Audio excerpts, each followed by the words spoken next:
తెలంగాణ రాష్ట్రం ఏర్పడిన తర్వాత ముఖ్యమంత్రిగా కేసీఆర్ 10 సంవత్సరాల పాటు కొనసాగారు. కానీ సీఎం హోదాలో కేసీఆర్ ఒక్కసారి కూడా పెట్టుబడుల కోసం విదేశాలకు వెళ్లలేదు. మొదటిసారిగా సీఎం రేవంత్ రెడ్డి తెలంగాణ ముఖ్యమంత్రి హోదాలో విదేశాలకు పెట్టుబడుల కోసం వెళ్తూ ఉన్నారు. ఇప్పటి వరకు కేటీఆర్ మాత్రమే పెట్టుబడుల కోసం విదేశాలకు వెళ్లి వచ్చారు. అయితే మాజీ మంత్రి కేటీఆర్ అప్పట్లో మున్సిపల్ శాఖకి అండ్ ఐటీ శాఖలకు మంత్రిగా పనిచేశారు, మనందరికీ తెలిసిందే. అయితే కేటీఆర్ పెట్టుబడులు విదేశాలకు పర్యటన మంత్రి హోదాలో చేశారా లేదా ముఖ్యమంత్రి కుమారుడి హోదాలో వెళ్ళొచ్చారా అన్న విషయంపై అయితే అప్పట్లో చాలామంది చర్చించారు. అండ్ తాజాగా అయితే ఇప్పుడు సీఎం రేవంత్ రెడ్డి దావోస్ వేదికగా జరగనున్న ప్రపంచ ఆర్థిక సదస్సులో పాల్గొనబోతున్నారు. ఈ పర్యటనలో ముఖ్యమంత్రితో పాటు ఐటీ పరిశ్రమల శాఖ మంత్రి శ్రీధర్ బాబు, పలువురు ఉన్నతాధికారులు కూడా వెళ్లబోతున్నారు. దావోస్ సదస్సులో భాగంగా ప్రముఖ గ్లోబల్ కంపెనీల సీఈఓలు అండ్ ప్రతినిధులతో సీఎం రేవంత్ రెడ్డి సమావేశం కూడా కాబోతున్నారు. ఈ సమావేశంలో తెలంగాణలో పెట్టుబడులు పెట్టడం వల్ల కలిగే అవకాశాలు, ప్రయోజనాల గురించి వారికి వివరించబోతున్నారు. అయితే అందరిలో తలెత్తే క్వశ్చన్ ఏంటంటే, అప్పట్లో తెలంగాణలో పెట్టుబడులు పెట్టడం కోసం కేటీఆర్తో చర్చించిన కంపెనీల ప్రతినిధులు మరి రేవంత్ రెడ్డిని కలుస్తారా? ఎన్ని కొత్త ఉద్యోగాలు తీసుకురాబోతున్నారు రేవంత్ రెడ్డి అని అందరూ ఎదురు చూస్తూ ఉన్నారు. మాట్లాడదాం, మనతో పాటు ఉన్నారు ఇన్పుట్ ఎడిటర్ సంజయ్. ఇప్పుడు ఫస్ట్ టైం ముఖ్యమంత్రి హోదాలో సీఎం రేవంత్ రెడ్డి పెట్టుబడుల కోసం విదేశాలకు వెళ్తున్నారు. ఇదే అందరూ చర్చించుకుంటున్నారు. అంటే గతంలో సీఎం కేసీఆర్ ఎప్పుడు వెళ్ళలేదు, బట్ సీఎం హోదాలో Revanth Reddy for the first time తెలంగాణను రిప్రజెంట్ చేస్తూ వెళ్తున్నారు. ఏం ఎక్స్పెక్ట్ చేస్తున్నారు? సౌమ్య, మనం అనుకున్నట్టు ఇది వాస్తవం. ఎందుకంటే తెలంగాణ ఏర్పడి 10 సంవత్సరాలు దాటింది. 10 సంవత్సరాల కాలంలో బీఆర్ఎస్ అధికారంలో ఉన్నది. బీఆర్ఎస్ అధికారంలో ఉండి ముఖ్యమంత్రిగా కేసీఆర్ 10 సంవత్సరాలు తెలంగాణ రాష్ట్రానికి ముఖ్యమంత్రిగా ఉన్న విషయం మనందరికీ తెలిసిన విషయమే. కాకపోతే తెలంగాణ నుండి మొదటిసారిగా ప్రపంచ ఆర్థిక సదస్సుకు రేవంత్ రెడ్డి వెళ్ళడము కొంత అయితే ఆనందకరమని చెప్పుకోవచ్చు. ఒకటి, ఎందుకంటే ఏ ప్రపంచ ఆర్థిక సదస్సుకైనా కూడా ఆ రాష్ట్రాలకు సంబంధించినటువంటి ముఖ్యమంత్రులు వెళ్ళడము ఇది ఆనవాయితీ. ఇది ప్రతి సంవత్సరము జనవరి నెలల్లోనే ఈ ప్రపంచ ఆర్థిక సదస్సు జరుగుతుంది. ప్రపంచంలో ఉన్నటువంటి అంటే వివిధ ఐటీ కంపెనీలకు సంబంధించినటువంటి చాలామంది గ్లోబల్ ఇన్వెస్టర్స్ కూడా మొత్తం ఈ యొక్క ప్రపంచ ఆర్థిక సదస్సుకు హాజరయ్యేసేసి ఆ దేశాలలో, ఆ రాష్ట్రాల్లో ఆ యొక్క వాతావరణాన్ని బట్టేసేసి, ఆ యొక్క పాలనను బట్టేసేసి అక్కడ ఉన్నటువంటి కొంతమంది వ్యాపారవేత్తలు ఆ రాష్ట్రాలలో పెట్టుబడులు పెట్టడానికి సుముఖత వ్యక్తం చేస్తారు. అందులో భాగంగానే గతంలో 10 సంవత్సరాలు కూడా ఎప్పుడు కూడా ముఖ్యమంత్రి హోదాలో ఉన్నటువంటి కేసీఆర్ ఏ రోజు కూడా ఈ యొక్క ప్రపంచ ఆర్థిక సదస్సుకు ఏ రోజు కూడా అటెండ్ కాలేదు.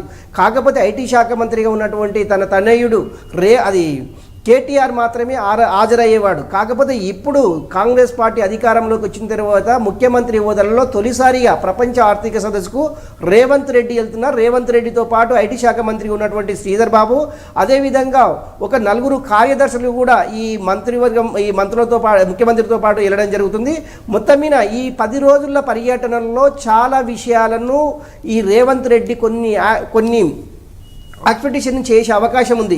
ఈరోజు సాయంత్రం 6 గంటలకు ఆయన నేరుగా ఢిల్లీ వెళ్ళారు. ఢిల్లీలో 2 రోజులు ఉండిన తర్వాత 2 రోజులు అక్కడ ఉండేసేసి సోనియా గాంధీతో పాటు కొంతమంది కాంగ్రెస్ పెద్దలను కలుసుకొని అక్కడ నుంచి ఆయన రాహుల్ గాంధీ పాదయాత్ర చేసే క్రమంలో రాహుల్ గాంధీతో పాటు సుమారు ఒక రోజు మొత్తం రాహుల్ గాంధీ తోటి ప్రచారం చేసే అవకాశం కూడా ఉంది.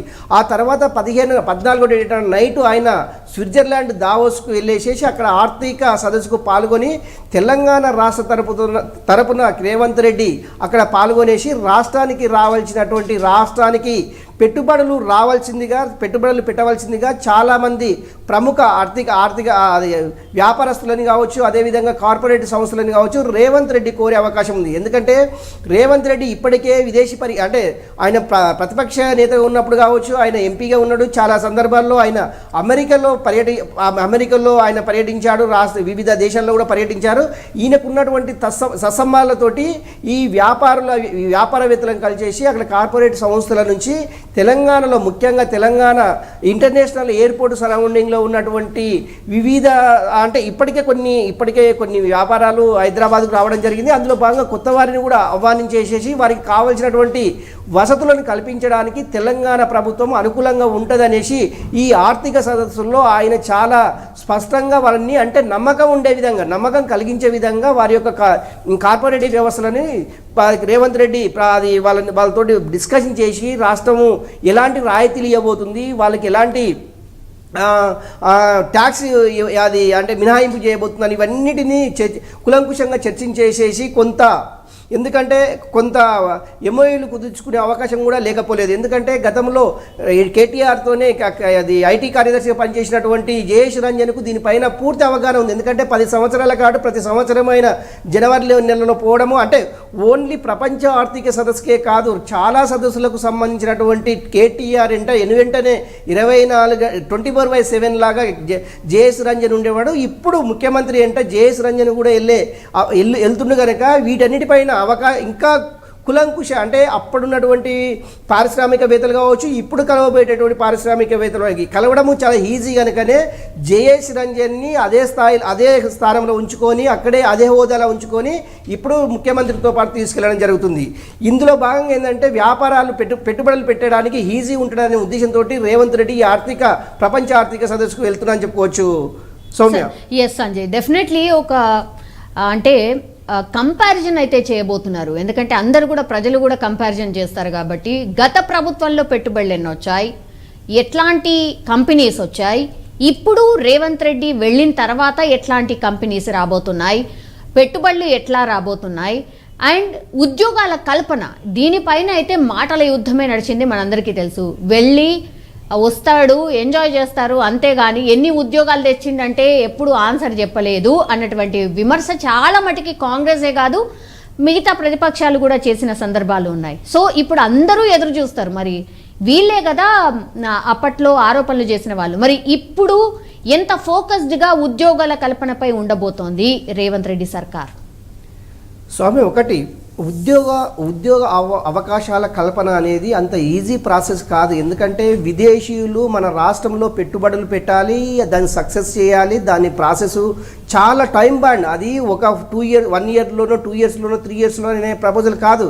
ఎందుకంటే వాళ్ళకి ఇక్కడ ఈ రాష్ట్ర ప్రభుత్వము వాళ్ళు పెట్టుబడులు పెడితే ఈ రాష్ట్ర ప్రభుత్వం వాళ్ళకు ఎలాంటి వెసులుబాటు కల్పిస్తుంది, ట్యాక్స్ కానివ్వండి, వాళ్ళకు ల్యాండ్స్ కానివ్వండి, వాళ్ళకు అనుకూలమైనటువంటి ప్రభుత్వాలు ఉండాలి. ఎందుకంటే ప్రభుత్వాలు పదే చేంజ్ అయ్యే ప్రభుత్వాలు ఉండడం వల్ల ఏంటంటే ఇన్వెస్టర్స్ వీటిపైన ఆ రాష్ట్రాలపైనటువంటి నమ్మకం ఉండదు. గతంలో కూడా మనం చూస్తున్నటువంటి కర్ణాటకలో జరిగింది. కర్ణాటకకు సంబంధించినటువంటి అప్పుడు యడ్యూరప్ప కూడా ఈ యొక్క ప్రపంచ ఆర్థిక సదస్సుకు వెళ్ళేసేసి ఇప్పటి వరకు కూడా కర్ణాటక ఎలాంటి అప్పటి వరకు కూడా కర్ణాటకకు సంబంధించినటువంటి ఎలాంటి అంటే పెట్టుబడిదారులు పెట్టించలేని అది పరిస్థితి ఏర్పడదు. ఎందుకంటే ఆ వ్యక్తి పైన నమ్మకం ఉండాలి. ఫస్ట్ ముఖ్యమంత్రి హోదాలో ఉండేటటువంటి వ్యక్తులపైన ఫస్ట్ నమ్మకము ఏర్పడాలి. ఆ రాష్ట్ర యొక్క భౌగోళిక స్వరూపాలని వారికి నమ్మకం ఏర్పడాలి. వాటికి ఉన్నటువంటి వనరులు అంటే ట్రాన్స్పోర్ట్ సిస్టమ్ కావచ్చు, లేకుంటే మౌలిక సదుపాయాలు కావచ్చు, వీటన్నిటినీ దృష్టిలో ఉంచుకొని అంటే విదేశీయులు రాష్ట్రంలో పెట్టుబడులు పెట్టడానికి సుముఖత వ్యక్తం చేస్తారు. ఇవన్నీ కుదిరిన తర్వాత అప్పుడు ఎంఓ కుదుర్చుకుంటారు తప్ప ఏదో ఆగమేఘాల మీద వచ్చేసి హైదరాబాద్లో తెలంగాణలో పెట్టుబడులు పెడతాము అనేది ఇది అసాధ్యం కాని పని. ఎందుకంటే గతంలో ఉన్నటువంటి ఐటీ శాఖ మంత్రి ఉన్నటువంటి కేటీఆర్ కూడా ఎన్నో సందర్భాల్లో విదేశాల పర్యటన చేసేసి విదేశీయులతోటి సత్సంబంధాలు కొనసాగించుకొని కొన్ని కంపెనీలను రాబట్టారు తప్ప పూర్తి స్థాయిలో తెలంగాణకు అంటే పెట్టుబడులు భారీ సంఖ్యలో వచ్చినాయంటే కూడా ఏం లేదు. ఎందుకంటే వాళ్ళకు ఉన్నటువంటి భౌగోళిక స్వరూపానికి సంబంధించినటువంటి ట్రాన్స్పోర్ట్ సిస్టము, ముఖ్యంగా వాళ్ళకు వసతులు అంటే ట్రాన్స్పోర్ట్కి సంబంధించినటువంటి అవకాశాలు చాలా మెరుగ్గా ఉండాలి. ఎందుకంటే మనకు సీ పోర్ట్ అనేది చాలా దూరం. ఎందుకంటే ఎటు చూసినా కూడా 500-600 కిలోమీటర్లకు తక్కువ లేదు. అలాంటి క్రమంలోనే ఓన్లీ ఇక్కడ మనకు చెప్పుకోదగ్గది ఏంటంటే ఇంటర్నేషనల్ ఎయిర్పోర్ట్ ఒకటి తెలంగాణకు ప్లస్ పాయింట్ అని చెప్పుకోవచ్చు. దానివల్ల కూడా కొంత అంటే ట్రాన్స్పోర్ట్ సిస్టమ్ బాగుంటుంది కనుకనే విదేశీ పెట్టుబడులు రావడానికి అవకాశం ఉంటుంది. వీటన్నిటినీ అంటే రాష్ట్రానికి సంబంధించినటువంటి విషయాలన్నిటిని కులంకుశగా అక్కడ పెట్టుబడులు పెడతామనే ఎవరైతే ఇంట్రెస్ట్ చూపుతారో వాళ్ళన్నిటికీ మన తెలంగాణకు సంబంధించిన అంశాలన్నింటినీ వాళ్ళతో చర్చిస్తే వాళ్ళు మనకు పెట్టాలని ఒకవేళ నమ్మకం కలగాలి తప్ప వాళ్ళు ఏదో మనం వెళ్ళంగానే చెప్పడము వాళ్ళ మెమౌంట్ ఇవ్వడము వాళ్ళు డిస్కషన్ చేయడము పెడతారనే ప్రపోజల్ అయితే కనుచూపు మేరలో లేదని చెప్పుకోవచ్చు. ఎందుకంటే ఇప్పుడు ఆర్థిక వ్యవస్థ ప్రపంచ దేశాలు ఆర్థిక వ్యవస్థలో కొట్టుమిట్టాడుతున్న పరిస్థితి. ఎప్పుడైతే కరోనా స్టార్ట్ అయిందో అప్పటి నుంచి ఇప్పటి వరకు కూడా ప్రపంచ ఆర్థిక వ్యవస్థ గందరగోళంగా ఉంది. ఓన్లీ అది దేశం మన దేశమా మన రాష్ట్రం అని కాదు, ప్రపంచ దేశాలే ఆర్థిక వ్యవస్థలో కొట్టుమిట్టాడుతున్న పరిస్థితి.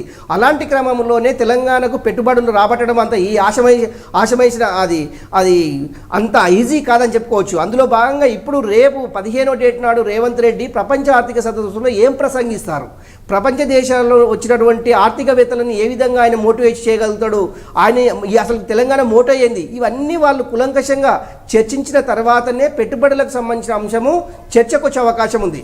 నిజంగా ప్రపంచంలో చాలా దేశాలు పెట్టుబడులు పెట్టించుకునేందుకు చాలా దేశాలు ప్రయత్నం చేస్తున్నాయి. అందులో భాగంగా తెలంగాణ రాష్ట్రం కూడా ప్రయత్నం చేస్తుంది. ఎంతవరకు ఏ మేర సక్సెస్ సత్ఫలితాలు ఇస్తాయి అనేది వేచి చూడాలి. ఒకటి ఉద్యోగ అవకాశాల కల్పనకు సంబంధించిన అంశం అయితే పెట్టుబడులు రావాలి, వాళ్ళు ఇక్కడ దీన్ని అది ఎంఓస్ కుదుర్చుకున్న తర్వాత ఇక్కడ ఉన్నటువంటి ఈ తెలంగాణ ప్రభుత్వం వాళ్ళకి ఎక్కడ ల్యాండ్ కేటాయిస్తుంది, అది ఎన్ని సంవత్సరాల వరకు ఉంటుంది, దానికి ఉన్నటువంటి వెసులుబాటు ఏంటి, ఇవన్నిటినీ కులంకుశం చర్చించిన తర్వాతనే ఇక్కడ ఉపాధి హామీలకు సంబంధించిన ఉపాధి ఉద్యోగాలకు సంబంధించినటువంటి హామీలు తెలంగాణ ప్రభుత్వము అప్పుడు నిరుద్యోగులకు కల్పించేటటువంటి సుమారుగా ముఖ్యమంత్రి రేవంత్ రెడ్డి గతంలో చాలా సందర్భాలు చెప్పారు 2 లక్షల ఉద్యోగాలు కల్పిస్తామనేసి. నిజంగా ఇలాంటి విదేశీ పెట్టుబడులు వచ్చినట్లయితే 2 లక్షలు కాదు కదా 3-4 లక్షల ఉద్యోగాలు కూడా కల్పించడంలో ఎలాంటి సందేహం లేదని చెప్పుకోవచ్చు. సౌమ్య. సంజయ్, ఇప్పుడు జనరల్లీ రేవంత్ రెడ్డి గారి గురించి ఎవరికైనా తెలిసిన వాళ్ళు ఏమంటారంటే ఆయన బ్యాక్గ్రౌండ్ వర్క్ పక్కాగా చేసుకొని ఉంటారు అని. సో ముఖ్యమంత్రి అయిన తర్వాత ఏమేం చేయాలి అనేది డెఫినెట్లీ ఒకటి బ్యాక్గ్రౌండ్ వర్క్ అయితే చేసుకొని ఉన్నారు. మనం సమీక్షలు కావచ్చు, లేదంటే ఆదేశాలు ఇస్తున్న తీరు కావచ్చు, మనం అబ్జర్వ్ చేస్తూనే ఉన్నాం. సో విదేశీ పర్యటనకు వెళ్ళినప్పుడు కూడా డెఫినెట్లీ ఒక బ్యాక్గ్రౌండ్ వర్క్ అయితే చేసుకొని ఉంటారు. సో అది ఇంప్లిమెంటేషన్ ఎంత వరకు చేయబోతున్నారు అండ్ ఎంత వరకు సక్సెస్ అయ్యే అవకాశం కనిపిస్తుంది సంజయ్? స్వామి, ఒక యాక్షన్ ప్లాన్ అయితే తయారైంది. ఏంటి అంటే ప్రపంచ ఆర్థిక సదస్సుల్లో ఎవరెవరిని కలవాలి ఫస్ట్ అంటే ముఖ్యంగా హైదరాబాద్లో ఇన్వెస్ట్ చేయాలని ఇంట్రెస్ట్ ఎలాంటి కంపెనీలకు ఉంది, ఎలాంటి ఇన్వెస్టర్స్కి ఉంది అనేసి ఫస్ట్ వీళ్ళు ఐడెంటిఫికేషన్ చేసిన తర్వాత ఎవరైతే ఇంట్రెస్ట్ చూపిస్తారో ముందుగా వాళ్ళని కలిసి వాళ్ళతోటి డిస్కషన్ చేసి, ఎందుకంటే మనకు చాలా కొంత ఎక్స్పీరియన్స్ అంటే గతంలో చాలా ఈ 10 సంవత్సరాల కాలంలో చాలా సందర్భాల్లో విదేశీ పర్యటనలో ఉన్నటువంటి ఐఏఎస్ అధికారి జయేష్ రంజన్కు దీనిపైన పూర్తి గ్రిప్ ఉంది.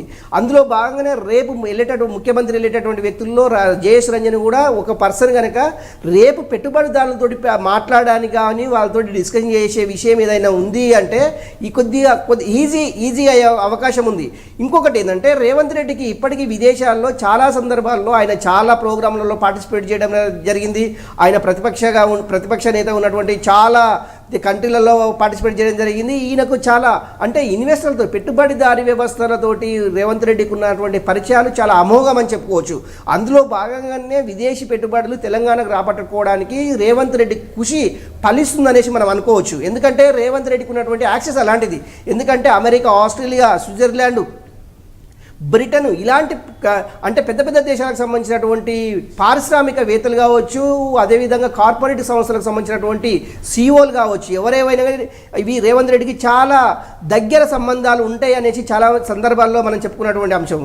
ఇప్పటికి కూడా ఆక్స్ఫర్డ్ యూనివర్సిటీకి సంబంధించినటువంటి వాళ్ళు కావచ్చు, రకరకాల విదేశీకి సంబంధించినటువంటి యూనివర్సిటీ వ్యక్తులు కావచ్చు, రేవంత్ రెడ్డి ముఖ్యమంత్రి అయిన తర్వాత రెగ్యులర్గా విదేశీకి సంబంధించినటువంటి వ్యక్తులు కలుస్తూ వాళ్ళకు ఉన్నటువంటి ఎసులుబాటు తెలంగాణలో మేము ఎలాంటి సేవా కార్యక్రమాలు ఇక్కడ చేయాలి, ఎలాంటి ఇన్వెస్టర్స్ ఇక్కడ చేయాలి అనేసి ఆల్రెడీ ఇక్కడ ప్రపోజల్స్ వస్తున్నాయి. వాళ్ళకి సంబంధించినటువంటి డిస్కషన్ ఈ వారం రోజుల నుండి విదేశాలకు సంబంధించినటువంటి వ్యక్తులతోటి రేవంత్ రెడ్డి బిజీగా గడపడం జరిగింది. అందులో భాగంగానే ఈరోజు ఆయన ఢిల్లీ బయలుదేరి వెళ్ళాడు. రేపు 14వ డేట్ నాడు నైటు దావోస్కు బయలుదేరి వెళ్తారు. ఆ 3 రోజుల పాటు దావోస్ అంటే ప్రపంచ ఆర్థిక సదస్సులో పాల్గొని మళ్ళీ 3 రోజులు లండన్ వెళ్ళేసి మొత్తం 10 రోజుల పర్యటన ముగించుకొని ఆయన 18వ డేట్ నాడు లేకుంటే 19వ డేట్ నాడు సాయంత్రం హైదరాబాద్కు వచ్చే అవకాశం అయితే కనిపిస్తుంది. మొత్తం మీద ఈ 10 రోజుల పర్యటన కాలం పర్యటనలో రేవంత్ రెడ్డి ఢిల్లీలో ఒక 2 రోజులు, తర్వాత 8 రోజులు విదేశీ పర్యటనలో ఉంటారని చెప్పుకోవచ్చు సౌమ్య.